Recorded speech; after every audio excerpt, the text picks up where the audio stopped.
여러분, 보아스를 통해 한결같은 은혜를 베푸신 하나님은 우리에게도 한결같은 은혜를 베푸시는 분이라는 것을 보여주고 계시는 겁니다. 하나님은 잠깐 은혜 베푸시고 그치는 것이 아니라 끊임없이 자기를 사랑하는 자에게 천대까지 은혜를 베푼다라고 말씀하신 그 하나님, 오늘도 우리에게 은혜를 베푸실 것이고 또 믿음의 가족들에게, 자녀들에게 계속해서 은혜를 베풀어 주실 것입니다.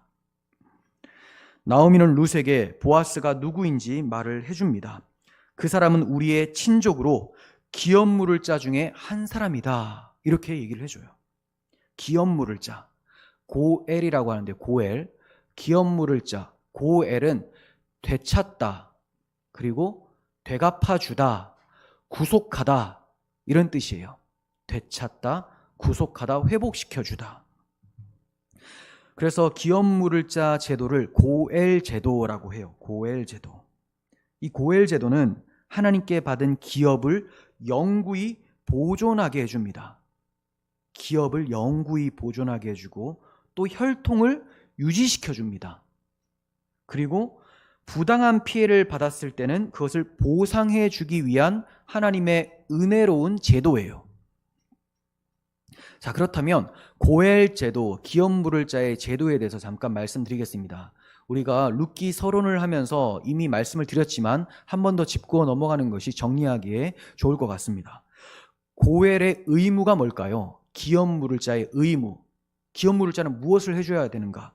우리가 이 기업 물을 자가 해줘야 되는 그 의무, 이 의무를 통해서 그리스도께서 우리에게 해주신 의무가 무엇인지를 발견할 수 있어야 됩니다. 자, 먼저 기업 물을 자의 의무는 첫 번째, 땅을 도로 되찾아 주는 것입니다. 땅, 하나님께 받은 기업이죠. 기업을 되찾아 주는 일을 기업 물을 자가 해줘요. 자, 그러면 그리스도께서는 어떠한 기업을 우리에게 회복시켜 주셨을까요? 우리의 영원하신 기업이신 하나님을 우리에게 되찾아 주셨습니다. 에덴 동산 동편으로 쫓겨나서 하나님의 얼굴을 배울 수 없는 우리들에게 자기 육체를 찢으심으로 하나님을 만나게 하시고 하나님을 누릴 수 있도록 만들어주신 것이 그리스도의 십자가 은혜라는 거예요. 자, 두 번째는 부당한 피해를 입었다면 복수할 책임이 있는 것이 의무입니다. 부당한 피해를 입었다면 복수를 해줘요. 그리스도께서도 우리에게 복수를 해주셨습니다. 우리가 마귀로부터 유혹에 빠져 죄를 지었었던 이 억울한 상태를 주께서 마귀의 머리를 상하게 하심으로, 뱀의 머리를 상하게 하심으로 복수해 주신 것입니다. 세 번째, 친족의 이방인과 결혼해서 대를 이어줘야 되죠. 대를 이어줘요. 혈통을 유지시켜 줍니다. 왜 혈통을 유지시켜 줄까요?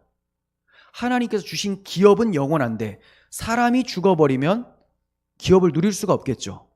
마찬가지예요. 주께서는 우리에게 하나님께 주신 복을 영원토록 누리게 해주시기 위하여 자기의 생명, 영생을 허락해 주셨습니다. 영생. 자, 그리고 네 번째, 친족의 죗값을 대신 받기도 합니다. 기업 물을 자는 대신 죗값을 받기도 해요. 지금 말씀을 드리는 것은 다 성경에 있는 거예요. 제가 시간 관계상 그걸 찾지는 않습니다. 자, 친족의 죗값을 대신 받는다. 예수님께서도 우리의 맏형이 되시고 하나님의 맏아들이 되셔서 장자가 되셔서 우리의 모든 죗값을 대신 속죄해 주셨습니다. 그러니까 기업 물을 자 보아스는 예수 그리스도의 예표라는 것이 너무나 확실하죠. 근데 이걸 모르는 사람들이 너무 많아요. 아니, 보아스를 보면 그리스도가 딱 보여야 되는데 보아스를 본받자, 여긴 생명이 없습니다. 불교에서 충분히 할 수 있는 거예요. 착하게 사십시오. 우리는 예수 그리스도 십자가를 증거하는 사람들이에요. 그리스도 안에서 이러한 선행이 나와야 된다고 말을 해줘야 됩니다. 그래서 그리스도께 향하는 그런 구속사적인 해석을 여러분들이 계속 하실 수 있어야 되는 거예요. 자, 그러면 기업 물을 자의 자격은 뭐냐? 자격, 즉 그리스도의 자격은 어떠해야 되는가? 첫 번째, 기업 물을 자의 자격은 혈연 관계여야 됩니다. 혈연.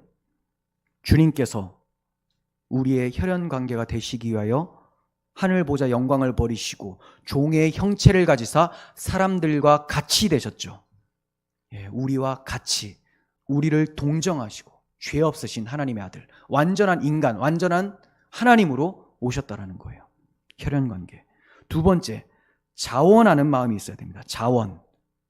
주께서도 내가 이때를 위하여 왔나이다 하고 하나님 아버지께 기도를 했습니다. 내가 이때를 위하여 왔나이다. 자원하신 것이죠. 어떤 분들은 하나님께서 보내셔서 억지로 무섭지만 순종하셨다. 무서운 건 맞지만 사랑으로 담대히 감당하신 거예요. 자원하는 마음으로. 아니, 억지로라는 게 어디 있습니까? 삼위일체 교리를 다시 배워야 돼요. 세 분의 마음이 완전한 연합입니다. 그러므로 아버지께서 기뻐하는 것은 아들도 기뻐하고 아들이 기뻐하는 것은 성령께서 기뻐하는 거예요.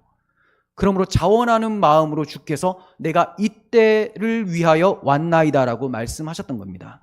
자, 세 번째, 능력이 있어야 돼요. 기업을 물려주려면 돈이 있어야 되겠죠? 능력이 있어야 됩니다. 주님께서 능력이 있습니다. 주님께서는 내가 땅에서 들리면 모든 사람을 내게로 이끌겠노라 라고 말씀하셨어요. 내가 땅에서 들리면, 십자가에 들리면 모든 사람들 내게로 이끈다. 하나님의 아들의 권세를 주시고 아들의 영광에 참여시켜 주신다라는 겁니다. 어떻게 그것이 가능한가? 주님께서 무슨 능력을 가지고 계시기에? 하나님의 능력이죠. 우리 모든 인류를 다 구속하여도 남을 정도의 생명의 가치예요. 그러므로 그분께서 들리시면 모든 사람을 이끄실 수 있습니다. 물론 보편 구원이 아니라 모든 사람을 구원할 능력은 되시지만 모든 사람을 부르시는 것이 아니라 택함 받은 모든 자들이 오게 되는 것입니다. 자, 이와 같이 예수님은 기업물을 자로서 능력을 갖추고 계셨던 거예요.